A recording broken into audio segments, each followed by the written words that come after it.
축복하겠습니다. 기도함으로 인생의 방향을 잡읍시다. 종말을 준비하는 성도가 됩시다. 할렐루야. 오늘은 제6차 특세 37번째 시간입니다. 오늘은 내게는 깨뜨릴 옥합이 있는가? 라는 제목으로 하나님의 말씀을 전하겠습니다. 오늘은 고난주간 넷째 날입니다. 그런데 성경을 보면 2000년 전 오늘에 관한 일들이 기록되어 있지 않습니다. 예루살렘에 올라오신 예수님을 죽이기 위한 음모만이 기록되어 있을 뿐입니다. 그래서 오늘을 음모의 날이다 그렇게 부릅니다. 이런 이유에서 저는 오늘 고난주간에 일어났던 사건은 아니지만 예수님의 십자가 사건과 직접적인 연관이 있는 한 사건을 이 시간에 살펴보려고 합니다. 오늘의 배경은 베다니라는 마을인데요. 공생의 시간이 막바지에 이르자 예수님께서는 평소에 자주 들르셨던 베다니로 가셨습니다. 당시 베다니에는 예수님께서 각별하게 생각하는 사람들이 살고 있었습니다. 그들은 나사로와 그의 누이들인 마르다와 마리아, 이 삼남매입니다. 예수님께서는 베다니에 가실 때면 이 나사로의 집에 들어가는 것을 주저하지 않았습니다. 이 나사로가 병들어서 죽게 되었다가 예수님의 능력으로 다시 살아난 것도 다 아시죠? 예수님께서 그 베다니에 다시 나타나신 것입니다. 그러자 이번에는 나사로와 그의 누이들도 가만히 있지 않았습니다. 그들은 잔치를 열었습니다. 본문 1절과 2절 말씀 함께 봉독해 볼까요?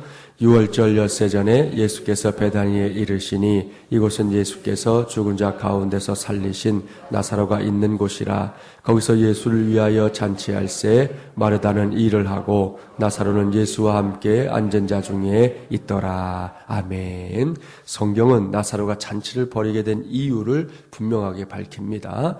예수님을 위하여입니다. 그렇습니다. 이 잔치는 예수님을 위하여 예수님의 은혜에 감사하는 마음 때문에 벌어진 잔치입니다. 참으로 귀한 일이지요. 우리는 이 말씀을 근거로 나사로와 그 누이들이 어떤 사람들인지 알 수 있습니다. 그들은 적어도 은혜가 무엇인지를 아는 사람들이었습니다. 그리고 그 은혜에 반응할 줄도 알았던 사람들. 은혜를 받았는데 그저 멍하고 있는 것이 아니라, 은혜를 받았는데 뒷짐지고 있는 것이 아니라 그 은혜에 반응할 줄 아는 사람들이었다는 말씀입니다. 뒤집어서 말하면 이들이 예수님으로부터 그야말로 남다른 사랑을 받았다 하는 의미이기도 합니다. 사랑하는 세배용사 여러분, 여러분은 성경을 읽다가 이런 말씀을 보면 어떠신가요? 저는 이런 말씀을 보면 배가 아픕니다. 여러분도 배가 아프기를 축복합니다. 기왕이면 많이 아프기를 축복합니다. 이런 말씀을 보면서도 아무렇지도 않다면 그게 보통 문제가 아닙니다. 큰 문제지요.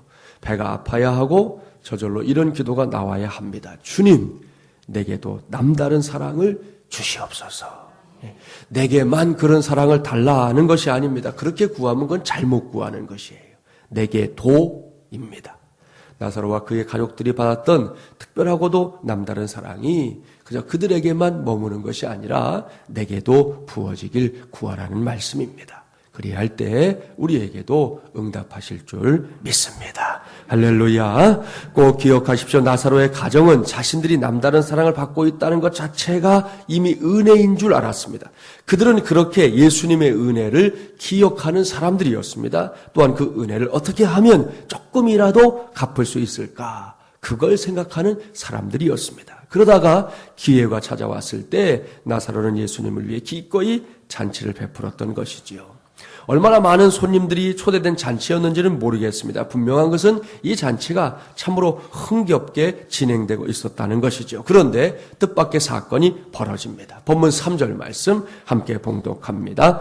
마리아는 지극히 비싼 향유 곧 순전한 나드 한 근을 가져다가 예수의 발에 붓고 자기 머리털로 그의 발을 닦으니 향유 냄새가 집에 가득하더라. 이 말씀을 상상해 보십시오. 사람들은 마리아의 갑작스러운 행동에 당황 당황했을 겁니다. 말 그대로 잔치 아닙니까? 흥겨움이 있고 웃음 또 맛있는 음식이 있는 잔치 말입니다. 그런데 마리아가 저쪽에서 나타났어요. 그녀의 손에는 향유를 담은 옥합이 들려 있었습니다. 예수님의 발 앞에 이르자 마리아가 그 옥합을 인정사정 없이 깨뜨려 버렸습니다. 그뿐입니까? 옥합에 담겨있던 매우 비싼 향유를 예수님의 발에 붓고 자기의 머리털로 그 발을 씻겨드리고 있습니다.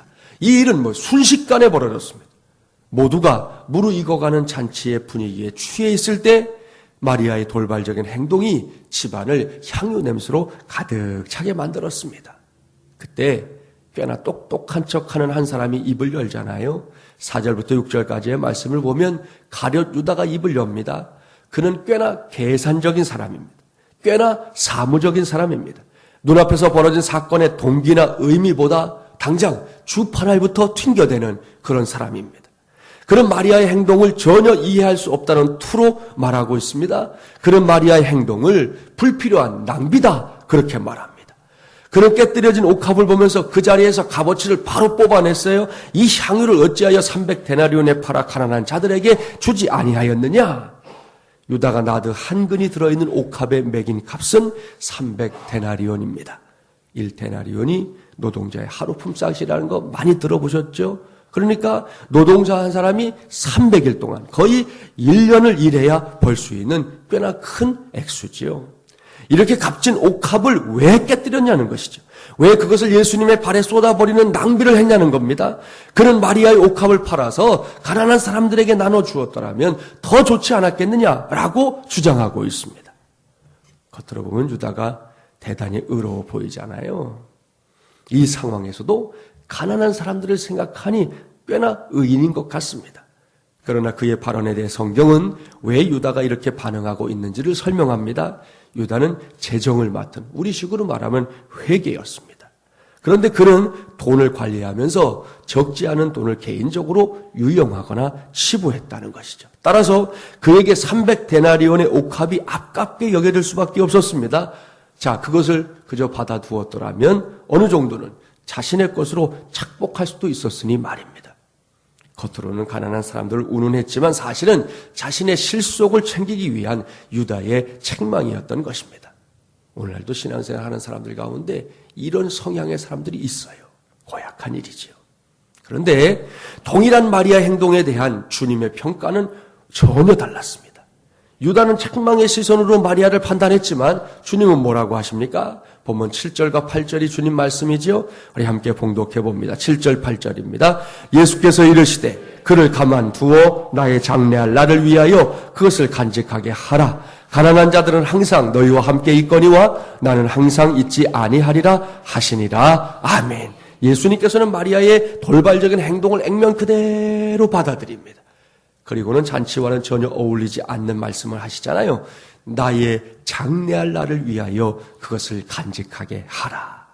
사랑하는 세배용사 여러분, 바로 이 말씀에서 우리는 마리아의 돌발적인 행동의 이유를 찾을 수 있습니다. 우리는 예수님께서 왜 이 시기에 예루살렘에 입성하려 했는지 알고 있습니다. 이번 주일 우리가 종료주일 지켰잖아요. 십자가에 달려 죽기 위해서 예루살렘 성에 가시는 거잖아요. 그러나 나사로의 가정에 모인 사람들, 심지어 3년 동안 예수님의 제자라는 이름으로 따라다녔던 사람들도 그 이유를 몰랐습니다. 그들은 막연히 예수님께서 예루살렘에 올라가면 뭔가 엄청난 일이 일어날 것이다. 제자들 가운데는 예수님께서 유대인의 왕이 되면 한 자리씩 차지해 봐야겠다. 야심찬 계획을 세운 사람들도 있었습니다. 자기 어머니까지 동원해서 청탁을 넣는 제자들도 있었잖아요. 그런 분위기입니다. 그들은 나사로의 집에서 벌어진 잔치를 즐기면서 막 뿅뿅뿅뿅 핑크빛 미래를 꿈꾸고 있는 것이죠. 조금만 기다리면 예수님이 로마 정부도 뒤엎어버리고 왕만 되시면 우리는 다 한 자리씩 하겠구나. 그 미래를 꿈꾸고 있었던 것이죠. 하지만 예수님은 달랐습니다. 잔치자리에 있었지만 이 잔치의 주빈이신 예수님의 마음은 십자가를 생각하고 있었습니다. 이제 일주일만 지나면 죽음을 맞이해야 하는 예수님께서 온몸에 죽음의 그림자를 드리고 있었던 것이지요. 다른 사람들은 이러한 예수님의 마음을 전혀 몰랐습니다. 흥겨운 잔치에만 빠져 있었습니다. 부어라 마셔라 신이 났습니다. 그런데 마리아는 주님의 마음을 읽어냈다는 것이죠. 마리아는 그렇게 예수님의 곁에서 표정 하나하나를 살피는 세심함을 가진 여인이었습니다. 참 귀한 사람이에요. 대인관계 기술을 설명하는 책에서 의미를 전달하는 사소한 몸짓이라는 글을 보았습니다. 대개 이제 사람과 사람이 이렇게 의사소통할 때 하는 도구, 이 말이잖아요. 제가 지금도 말로 여러분과 의사소통을 하지 않습니까? 그런데 의사소통의 도구가 말로 국한되는 것은 아닙니다. 뭐 아시는 대로 요즘은 문자도 있고 또 서로에게 약속된 사인 있지 않습니까? 사인. 약속. 다 알잖아요. 모르는 사람이 없지 않습니까? 뭐 수화 같은 것도 있고요. 자, 거기에 한 가지를 더 꼽는다면 몸짓도 있다는 것이죠. 사람의 몸짓을 통해 상대방의 생각이나 그 상태를 알 수 있다는 겁니다. 무엇인가를 하기 위해 준비하고 열중할 때 몸짓이 따로 있고요. 사람이 낙담할 때 몸짓이 있다는 거죠. 우월감에 빠져 있을 때의 몸짓도 있고 지루할 때, 불안할 때 등등 각각의 경우마다 사람의 몸짓이 달라집니다. 그중에서 사람이 불안해할 때의 몸짓에 관한 글을 짧으니까 읽어드릴게요. 불안감에 시달리는 사람은 말할 때에 입을 손으로 가리는 경향이 있다. 목소리는 앙칼지고 갈라지는 경우도 있다. 이들은 말을 급하게 하며 또는 라는 감탄사를 끊임없이 사용한다. 또한 헛기침을 자주 하고 자신의 발을 바라보며 손을 자꾸만 비틀어댄다. 그리고 자꾸 발을 굴리며 얼굴 근육은 떨고 있다. 그게 불안할 때 사람들의 몸짓이라는 거예요. 공감이 가시나요? 이러한 몸짓의 변화가 보인다면 그 사람은 지금 불안해하는 거라는 거죠.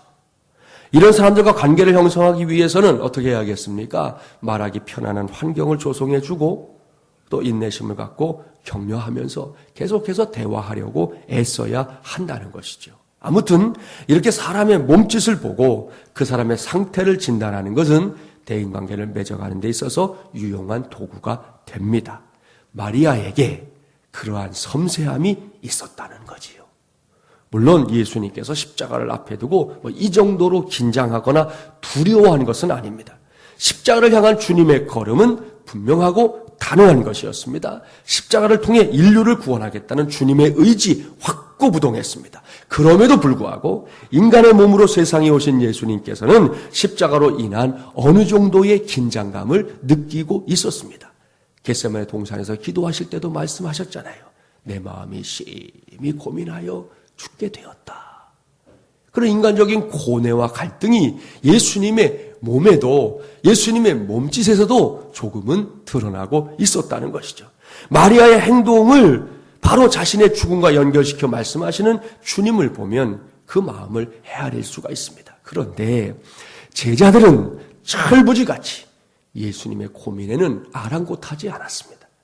예수님께서 예루살렘에 들어가셔서 뭔가 엄청난 일을 벌일 것이다라는 기대에는 가득 차 있었지만 그렇게 엉뚱한 일에 관심을 쏠린 사람들의 눈에 예수님의 고민은 더 이상 보이질 않았다는 것이죠. 하지만 마리아는 예수님의 고민을 알아챘습니다. 마리아는 세상을 위해 하나뿐인 목숨을 버리고 있는 예수님의 마음을 읽어냈습니다. 주님의 마음을 알게 되니 이 마리아가 말이죠. 북받쳐 오르는 마음을 주체할 수 없었습니다. 어떻게든 주님의 마음에 힘이 되어드리고 싶었다는 거죠. 주님의 그 짐을 내가 조금이라도 나눠주고 싶었다는 것이죠.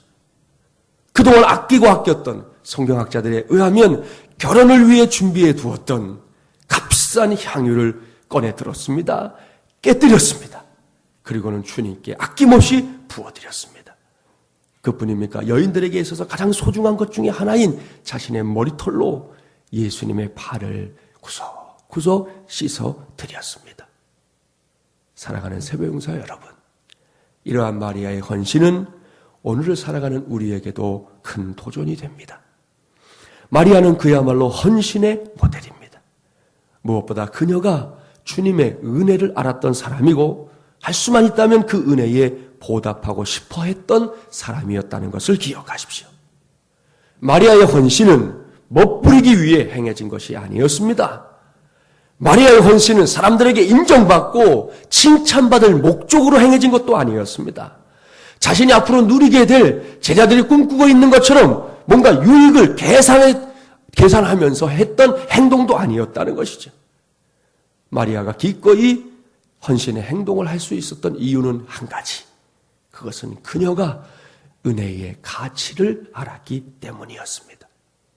내가 받은 은혜가 얼마나 크고 놀라운 것인지 그녀가 알았기 때문에 그녀는 이렇게 행동할 수 있었다는 말씀이에요. 여기서 질문합니다. 우리는 어떻습니까? 우리도 그 은혜를 알고 있습니까? 나 같은 죄인이 용서함 받아서 이 새벽에 주님의 몸된 교회인 이곳에 나와 예배하는 것 자체가 얼마나 큰 은혜인지 정확히 알고 있느냐는 질문입니다. 은혜에 관해서라면 사실 우리가 마리아보다 더 큰 은혜를 받은 사람들입니다. 왜요? 마리아는 막연히 주님의 죽음을 생각하고 있지만 우리는 다릅니다.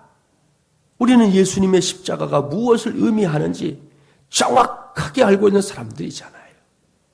십자가 위에 높이 달려 갖은 모욕과 수치 가운데 죽임당한 어린 양 예수 그리스도로 말미암아 죽을 수밖에 없었던 우리가 구원받았다는 것 우리는 확실하게 알고 있지 않습니까? 필연적으로 죽어야 할 자가 살게 된 것입니다. 그러니 이것이 얼마나 큰 은혜입니까? 그렇다면 우리의 헌신 어때야 될까요? 마리아 못지않은 헌신과 섬김의 삶이 있어야 하지 않겠습니까? 그러나 이것은 어디까지나 이상이지 현실은 아닙니다. 죄송한 말씀이지만 저를 포함해서 적지 않은 그리스도인들이 자신이 지금 받고 있는 은혜가 얼마나 크고도 놀라운 것인지를 잘 모릅니다. 신앙생활을 한다고 말하고 교회 문턱 수시로 드나들면서도 내가 받은 은혜의 정체를 알지 못합니다. 이번에 우리 교인들에게도 광고해드렸었지만 신이 보낸 사람 영화를 보시라고 했고 임직받는 분들에게도 그 영화를 보고 좀 감상문을 써내라 그렇게 말씀을 드렸어요. 이 감상문들을 써냈는데 공통적인 게 나왔어요. 그것은 뭐냐 하면 우리가 지금 누리고 있는 이 은혜가 얼마나 큰 것인지. 여러분 마음 먹으면 그래도 성경 찬송 끼고 여기 올 수 있잖아요. 마음이 안 돼서 문제지 마음만 있으면 여러분 우리는 새벽에도 아침에도 점심에도 저녁에도 야밤에도 철야를 하면서도 하나님의 전에 나와서 기도도 할 수 있고 말씀 볼 수 있고 찬양할 수 있잖아요. 우리가 지금 누리고 있는 것이 얼마나 큰 건지 우리는 모른다는 거죠. 저 사람들은 아는데 우리는 몰라요. 저들은 숨어서 여러분 그 처참한 이 고문받는 장면들이 그 영화 마지막을 장식해요. 그건 영화가 아니에요. 실제로 현장에서 찍어진 비디오가 돌아간다고요. 그 사람들이 볼 때 지금 우리가 누리고 있는 것은 이게 하늘과 땅 차이의 은혜라고요. 근데 우리는 몰라요. 정작 우리가 모른다고. 저들은 아는데 우리는 알지 못한 채 살고 있는 그것이 우리의 오늘 현실이라는 말씀입니다. 그러다 보니 오늘날 우리의 헌신에는 이유가 많습니다. 핑계가 참 많습니다. 시간이 흘러갈수록 우리의 헌신은 최고의 것이 아닌 낮은 곳으로 흘러갑니다. 자신을 위해서는 많은 시간, 물질, 땀 쏟아붓지만 주님을 위해서는 할 수만 있다면 짧은 시간, 적은 물질, 약간의 땀만을 그것도 선심을 쓰듯 할 뿐입니다. 이것이 과연 은혜 받은 사람의 삶인가? 은혜를 아는 사람의 삶인가? 혹시 가룟 유다처럼 다른 사람들의 헌신마저도 자신의 잣대를 가지고 함부로 판단하고 있을 때가 더 많지는 않습니까? 그런 분들이 있거든요. 내가 못하면 그저 하는 사람들 정말 귀하다 이렇게 생각해야 되는데 내가 못하면 저도 하지 말아야 돼. 내가 못하면 저 사람도 하는 거는 그게 신경이 거슬리는 거예요. 그래가지고 그걸 시비거리로 삼는 경우들이 있어요. 어떤 성도들은 열심히 주님께 헌신하다가도 유다와 같이 옆에서 자기를 판단하는 사람의 말 한마디에 모든 헌신을 와르르 무너뜨리는 경우도 있습니다. 우리 마중물이란 가족들은 이러지 말아야 합니다. 지금 우리 교회의 초창기에 이 분위기를 전혀 다른 분위기로 만들면 교회가 계속 그렇게 갈 것이에요. 그런데 우리가 그저 그전에 신앙생활했던 경험들 가지고 이전에 교회 섬기던 경험들을 이 마중물이라는 교회에다 적용하면 여러분 이 교회는 또 그런 교회가 되고 마는 것이에요. 지금부터 우리가 생각을 바꿔야 된다는 것입니다. 제가 좋아하는 선교사님들 가운데 C.T. 스터드라는 선교사님이 있습니다. 두란노 소원에서 아예 이분의 책이 단행본으로 나와 있어요. 기회가 되면 보시면 좋아요. 그는 캠브리지 대학을 수석으로 입학한 수재, 장래가 촉망되는 청년이었습니다. 그런데 교내에서 우리나라는 뭐 이런 게 잘 없지만 이제 수련회, 신학교에는 수련회 있죠. 수련회를 참석하고 난 다음에 은혜를 받았어요. 그래서 이 사람이 선교사로 헌신합니다. 나는 이제 졸업을 하고 훈련을 받아서 선교하러 가겠다. 그때 주변에 많은 사람들이 이구동성으로 이렇게 얘기했습니다. 자네 지나친 헌신 아니야? 자네 그게 너무 넘치는 헌신 아니야? 이렇게 사람들이 말하는 거예요. 그때 이 스터드의 대답이 아주 기가 막힙니다. 인상적입니다. 그 책을 읽다가 가슴에 턱 와서 박혀버렸습니다. 이렇게 고백했어요. 만약 예수 그리스도께서 나를 위해서 죽으신 것이 사실이라면, 만약 예수 그리스도께서 나를 위해서 죽으신 것이 사실이라면, 그것이 참으로 사실이라면 내가 그를 위해서 바치는 희생은 그 어떤 것이라 할지라도 지나친 희생일 수 없다. 이것이 한 젊은이의 고백이었습니다. 그리고 그는 그의 고백대로 평생을 살았습니다. 사랑하는 여러분, 참으로 감동적인 고백입니다. 이런 고백이 2014년도 고난주간을 살아가고 있는 우리 모두의 고백이 되기를 주님의 이름으로 축복합니다. 그렇습니다. 마리아처럼 우리도 은혜를 아는 사람들이기에, 스터드처럼 우리도 은혜를 아는 사람들이기에 그들의 고백이, 그들의 헌신이 그들만의 것으로 끝나게 해서는 안 되지 않겠습니까? 나의 것이 되어야 합니다. 우리의 것이 되어야 합니다. 무엇보다 우리 마중물이란 교회의 것이 되어야 할 줄 믿습니다. 그래서 질문하는 것이죠. 내게는 깨뜨릴 옥합이 있는가? 뭐 거창하고 화려한 옥합 아니어도 괜찮습니다. 저는 그저 뭐 사람들 앞에서 말만 무서워한 거 그거 싫어요. 뭐 이렇게 해보겠다 저렇게 해보겠다 그거 싫다고요. 왜냐하면 그렇게 말하고 지키는 사람이 없거든. 말하고 지키면 괜찮은데 말만 거창할 뿐 지키지 않기 때문에 그렇게 말하는 거 싫다고요. 너무너무 비싼 옥합 아니어도 좋습니다. 괜찮습니다. 그것이 무엇이든 주님을 위한 것이면 됩니다. 작은 것인들 어때요? 내가 말해놓고 그것을 행동에 옮기면 최고의 헌신이에요. 복잡하게 생각할 거 하나도 없습니다. 내가 지금 주님을 위하여 드릴 옥합이 뭡니까? 하나님 앞에서 여러분이 알고 있습니다. 그 옥합을 고난주가 나흘째인 오늘 이 시간에 주님의 발 앞에서 깨뜨리고 쏟아붓기를 바랍니다. 주님께서 마리아 때문에 기뻐하셨던 것처럼 이제는 21세기에 우리 때문에, 우리 마중물이라는 교회 때문에 기뻐하실 줄 믿습니다. 무엇보다 그 능력, 그 주님의 능력 힘입어서 오늘도 응답의 복을 풍성하게 누리게 되는 저와 여러분이 되기를 주님의 이름으로 간절히 축원합니다.